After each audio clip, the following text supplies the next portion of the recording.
There are moments in life when all we really need is to be heard. A meal can be comfort, a memory, or something else. This is the story of a man lost in life and a dinner that changed everything. Turn off the lights. Put on your headphones. Get ready for something you can't explain, only feel. I was broke as shit. Flatlined financially, emotionally, existentially. Whether by poor choices in my youth or plain old shit luck, life spat me out straight from high school and onto streets. Drugs followed. Rehab. Then relapse. I drifted from couches to shelters to squatting in abandoned homes. Steady income? Never heard of it. So when I saw the email, I almost deleted it without reading. I figured it was just another rejection for one of my poorly written job applications until the header caught my attention. Dinner with me for $50,000. I'm not exactly attractive. Even before addiction wrecked the few good features I had, I didn't have much going for me. My eyes had sunk into my skull like they wanted to disappear. My skin had forgotten what hydration felt like. So this email? Ridiculous. I had no looks, no resume, no justification for being chosen. But I just left a shelter, and 50 grand was a dream bigger than anything I had ever held. So I read on. It was from a domain I'd never seen before, shepardk@sandcompunctionfirm.com. The message read, "Dear recipient, I trust this message finds you well. I invite you to join me for dinner at. This is not a romantic offer. You will be compensated handsomely for your time, provided you adhere to the following terms. Remain for the full meal until I pay the bill and escort you out. Do not pay for anything yourself. Wear formal attire.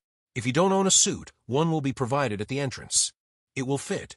Any breach will void all compensation. To accept, reply. A time and date will be sent. To decline, disregard this message." Did it seem insane? Absolutely. But desperation makes fools of us all. The kind of fool that doesn't ask for explanation, just a fork and a seat. So I replied, "Hello, Shepard. Thank you for your generous offer. I accept your terms and will be there. May I ask a few questions about this proposition? Again, thank you." I didn't expect a response. Maybe a phishing scam. Maybe nothing. But seconds later, a reply came. Monday at 6 p.m. Questions may be asked at dinner. Thank you for your cooperation. More cryptic bullshit. That's when I gained the smallest amount of common sense and decided to look into whoever this guy was. This was clearly his business email, so I Googled the domain, S&K Compunction Firm. I was expecting some big group of lawyers off the name alone. But nope. No law firm. Just a single office tucked in a strip mall. No products. No services. Just a photo of the branch manager, despite the fact that the office barely looked big enough for 2 people, and the title implied multiple locations, yet I couldn't even find a second one. What did they do? Solutions. No specifics. Just that one word. I thought about backing out. Probably should've. But when you've got nothing left, hesitance starts looking like a luxury. I had nothing to lose. So I took the chance. Between drug-fueled stupors and getting my ass kicked once or twice, Monday crept up on me like bruises do, slow, unseen, then sudden. I didn't have anything formal, so I threw on the only white button-up shirt I owned and some gray slacks. Both had stains I couldn't explain, and no iron had graced their surface in years.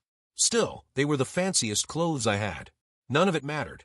The second I hobbled into the restaurant, the greeter, if you could even call them that, handed me a dry-clean suit without a word and pointed to the bathrooms. I took the hint. This suit seemed expensive. Real Men's Warehouse type shit. It fit perfectly, just like the email said. Too perfectly, actually. The cuffs landed exactly at my wrist bone. The collar rested like it knew my neck shape already. I didn't have the time or money to question it. I walked back out. The place had a strange charm. Soft lighting spilled across tablecloths in smooth pools of warmth. Ornate picture frames lined the walls, filled with abstract paintings that felt a bit too familiar. Wood trim hugged every surface. Big, glittery curtains hung heavy like a wedding reception. It smelled like artificial plants and faded fabric. Soft jazz floated through the air and brushed against my ears. As I scanned the room, I realized something unsettling. When I first walked in, there were at least 4 tables of people laughing and enjoying themselves. It had been noisy and lively. But now, silent, empty, like a bell had rung that only I hadn't heard. Just a few bartenders, the mute greeter, and one bald man in a suit eerily similar to mine. I already knew who he was. His photo was the only thing of note I'd found when looking up the domain. The branch manager. I approached his table, and before I could ask if he was expecting me, he gestured to the chair across from him. He was an older man, maybe 50, with sad, droopy eyes. His nose was so thin and pointy it looked like a shark's fin. He seemed to have no nostrils at all. His jowls fluttered slightly as he spoke in a soft, low tone. "Thank you for coming, young man. It's good to finally see you," he said, extending an arm for a handshake. I tried my best to sound steady and firm, despite my rising anxiety. Thank you, sir." The conversation that followed was surprisingly pleasant. The food was better than almost anything I had ever had, decadent and strangely nostalgic, as if it had been made just for me. He asked about my childhood, my current working conditions, and my family life. Most of these memories weren't pleasant, but it felt good to have someone simply listen. I reached a point where I started letting my guard down. He never interrupted, never judged, just watched. Then he got serious. He grabbed my wrist just as I lifted my fork. His grip was ice cold but steady, and his tone dropped. "What is something you wish you had never done?" "What?" I was shocked by his sudden seriousness. He didn't respond. He just stared, still and waiting. I swallowed. "I stole from my mom when she was dying. I was supposed to take care of her and protect her, but I spent her money on the stuff she told me to quit." A waitress appeared silently, depositing a small porcelain bowl before me. Inside sat a single seared scallop resting on a streak of bright red pepper coulis, its color staining the white plate like the shame I carried. The scallop's tender flesh gave way to a flash of heat, a reminder that some wounds never fully heal. A whisper of lemon zest lifted the flavors.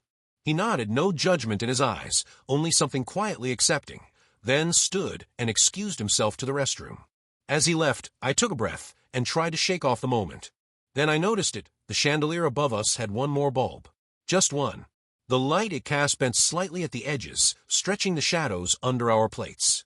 I blinked, rubbed my eyes. Back to normal. Mostly. The jazz had slowed by a fraction. Notes now lingered a second longer than they should.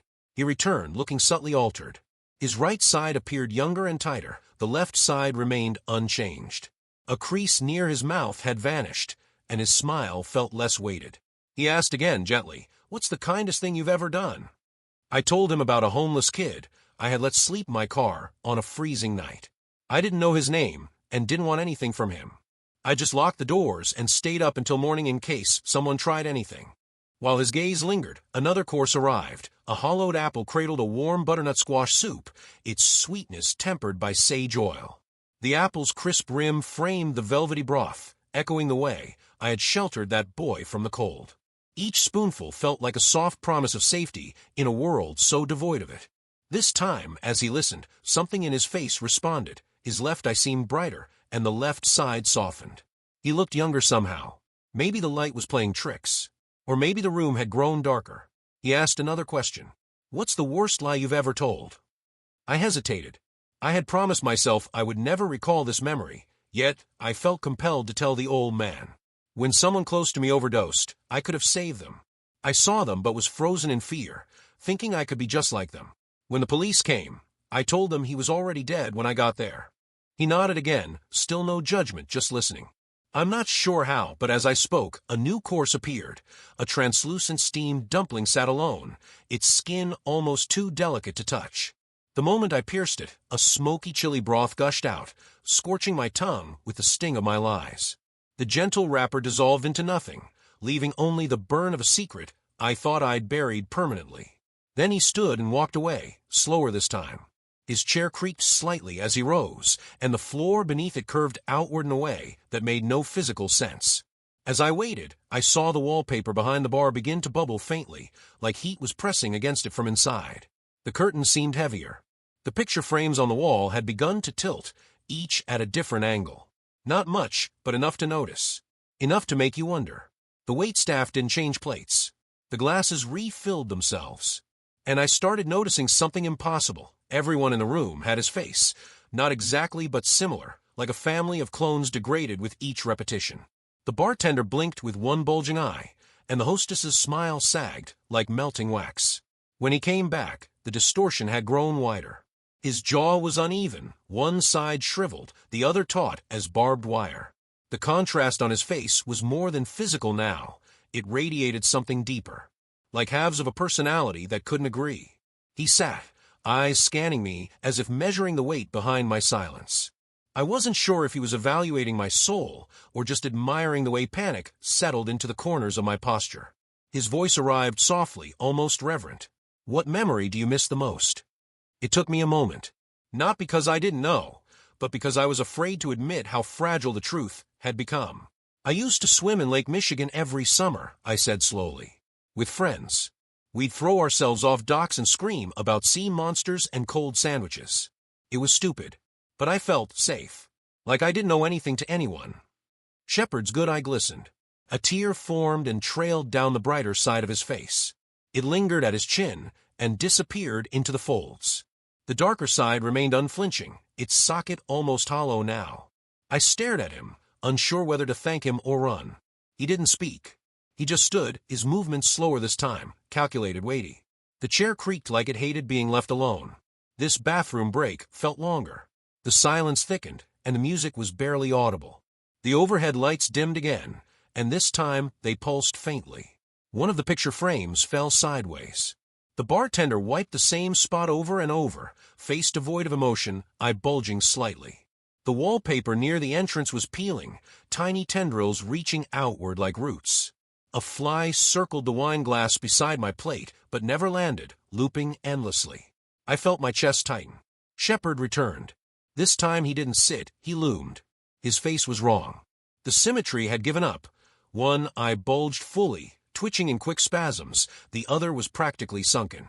His mouth hung slightly open, but no breath escaped. He said nothing for several seconds, just watched me. Then finally, "Would you like dessert?" I stood almost instinctively. "I think I need the bathroom," I said. He nodded slowly. "Take your time." The restroom was too quiet, the mirror too clear. I leaned forward, expecting to see my own ruin reflected, but instead, behind me in the mirror, Shepard waited. Not in the room, but in the reflection. His body was stretched, taller than before, suit shimmering like the surface of a pond. He smiled, both eyes twitching violently. I didn't scream or move. I just stepped back out, numb. The dining room was nearly gone. The walls had peeled upward toward the ceiling. Tables melted into spiral masses of dark wood and cloth. The floor rippled like liquid stone. The curtains had vanished entirely, leaving a strange static haze where windows had once been. Shepard stood at the center, calm. "You've done well, young man," he said. "Repentance is never easy. The hardest part is accepting that you are no longer part of the world you knew." My knees threatened to give out. I wanted to argue, to scream, to run, but nothing in my body responded the way it used to. Everything had slowed, except him. "What do you mean?" I managed to ask. He smiled gently, like a father comforting a child who had just asked the final, fated question. "This meal," he said, "is not payment. It's passage." "No," I whispered. "I walked here. I remember the shelter, the email." "You remember the drug," he said, cutting gently across my denial. "And the stall in the diner. You remember how cold the tile was. You remember how long it took for someone to find you." I shook my head as if it might rattle the truth loose, but it didn't help. My legs wouldn't move. "All we offer," he continued, "is a moment. One last conversation. One last taste. One last confession." The last of the room flaked away, like ash in the wind. The table in front of us dissolved into nothing. Steam hissed upward from cracks in the floor that hadn't been there seconds before. Shepard extended his hand again. The suit he wore shimmered strangely, colors shifting like moonlight on ocean currents. Patterns swirled across the threads, faces maybe or shadows. I couldn't be sure. "You did well," he said quietly. "You were honest. That's all we ask." I felt tears on my cheek, though I didn't know how they got there. "What happens now?" Shepard looked over his shoulder. Behind him, the restaurant was finally gone. In its place, a hallway of shifting doors, some open, some pulsing with warm light, others dimmed and sealed. "Now," he said, "you choose.